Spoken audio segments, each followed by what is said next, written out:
బాగున్నారండి. కోనసీమ అనుష్ కిచెన్. మీరంతా ఏం చేస్తున్నారండి? ఈరోజు మహాశివరాత్రి కదండి. చూడండి, ఉదయాన్నే అందరూ కూడా అభిషేకాలు చేయించుకుంటూ ఈరోజంతా జాగరణ చేస్తారు, ఉపవాసం చేస్తారు. అందరూ చాలా ఆరోగ్యం బాగున్న వాళ్ళందరూ కూడా ఈరోజు ఎంచక్కా తెల్లవారులు జాగరణ చేస్తారు, ఉపవాసం చేస్తారు. కొంచెం ఆరోగ్యం సహకరించలేని వారు కనీసం 12 గంటల వరకైనా రాత్రి మేల్కొంటారు కదా. శివరాత్రికి అంత బాగా మంచిది కదండి. శివరాత్రికి చూడండి, పొద్దుటే మీకు శివుడి దర్శనం చూపిస్తున్నాను. మీకు అంత క్లారిటీగా అంటే గుడిలోకి వెళ్ళి లోపలికి వెళ్ళి అంత వీడియో తీయకూడదు కాబట్టి, దగ్గరికి వెళ్ళకూడదు కాబట్టి మీకు దూరంగానే గర్భగుడికి కొంచెం ఎదర గదిలోనే ఉన్నామండి. మేము ఫస్ట్ గదిలోనే ఉండి వీడియో షేర్ చేస్తున్నాను మీకు.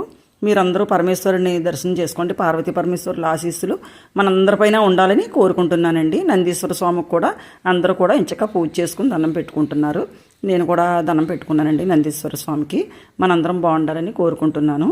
ఇంకా ఈరోజు ఎంతో పర్వదినం అండి. మహాశివరాత్రి అంటే ఎంతో మంచిది కదా.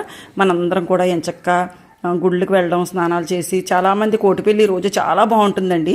కోటిపల్లి ఎప్పటికైనా సరే వీడియో మీకు షేర్ చేద్దాం అనుకుంటున్నాను.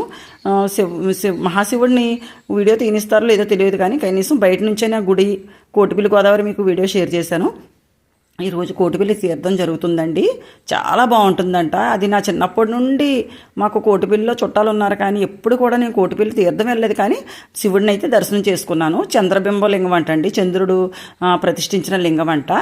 మంచి తెలుపు కలర్లో పాలు రంగులో ఉంటుందండి. చిన్న శివలింగం, కోటిపల్లి శివలింగం. మీరందరూ కూడా ఎప్పటికైనా కుదిరితే దర్శనం తప్పకుండా చేసుకోండి. నేను కోటిపల్లి శివాలయం కూడా వీడియో షేర్ చేస్తాను మీకు తప్పకుండాను. కోనసీమలో ఉండి ప్రతి గుడిలో కూడా మీకు చూపిస్తున్నాను కదా.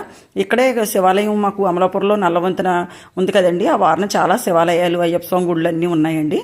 ఇక్కడ గుడిలో దర్శనం అయిపోయిన తర్వాత ప్రసాదాలు స్వీకరించి ఇక్కడ కోనేరు కూడా ఉంటుందండి. ఇంచక్కాను మనకి ఎవరికైనా సరే గుడి దగ్గర కాలువ ఉంటే చాలా మంచిది కదా. కాలువ దగ్గరే అందరూ కూడా స్నానాలు ఆచరిస్తారు.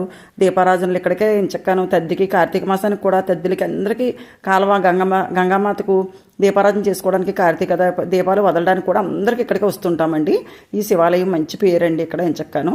ఇదిగోండి చూడండి ఎంత బాగుందో. ఇక్కడేనండి తద్దికి కూడా మేము గౌరీ పూజ చేసుకోవడానికి ఇక్కడికే వస్తుంటాము. కార్తీక దీపాలు స్నానాలకి అయితే అస్సలు ఖాళీ ఉండదండి. ఇక్కడే పూజలు అవి చేసుకుంటూ ఉంటాము. అంతేనండి. ఈ వీడియో ఇంకా మీకు క్లారిటీగా రాలేనందుకు కొంచెం ఏమీ అనుకోవద్దు.